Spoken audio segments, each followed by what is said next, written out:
കണ്ണൂരിലെ തെരഞ്ഞെടുപ്പ് പ്രചാരണത്തിന് ആവേശമേകാൻ രാഹുൽ ഗാന്ധി കണ്ണൂരിലെത്തി. കൊച്ചിയിൽ നിന്നും ഇന്ന് രാവിലെ 11:20 കണ്ണൂർ കളക്ട്രേറ്റ് മൈതാനിയിൽ ഹെലികോപ്റ്ററിൽ എത്തുകയായിരുന്നു അദ്ദേഹം. തുടർന്ന് പോലീസ് മൈതാനിയിലെ UDF തെരഞ്ഞെടുപ്പ് പ്രചാരണ പൊതുസമ്മേളനത്തിനും എത്തി.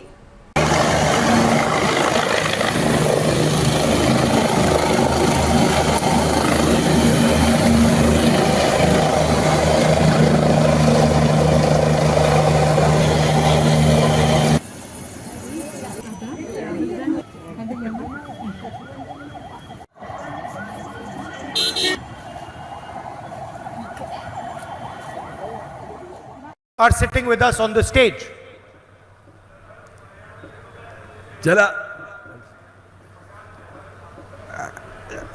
And some answers to this puzzle are sitting on the stage.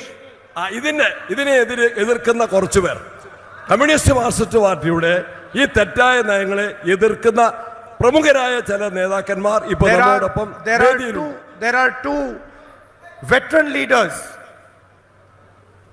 from the CPM who are sitting on our stage today. CPM പാർട്ടിയുടെ പ്രമുഖരായ രണ്ട് നേതാക്കന്മാർ ഗോവിന്ദൻ മാസ്റ്ററും കുഞ്ഞികൃഷ്ണനും നമ്മോടൊപ്പം ഈ വേദി പങ്കിടുകയാണ്.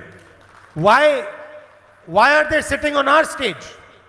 എന്തുകൊണ്ടാണ് അവർ നമ്മോടൊപ്പം ഈ വേദിയിൽ സന്നിഹിതരായിട്ടുള്ളത്?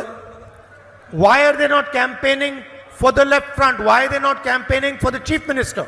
എന്തുകൊണ്ടാണ് അവർ മുഖ്യമന്ത്രിയുടെ പാർട്ടിക്ക് വേണ്ടി അവരെ വോട്ട് ചോദിക്കുന്നില്ല?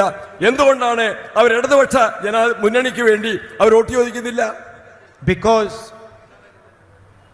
what is today called the left front is actually not a left of center party at all. യഥാർത്ഥ കാരണം എന്താണ്?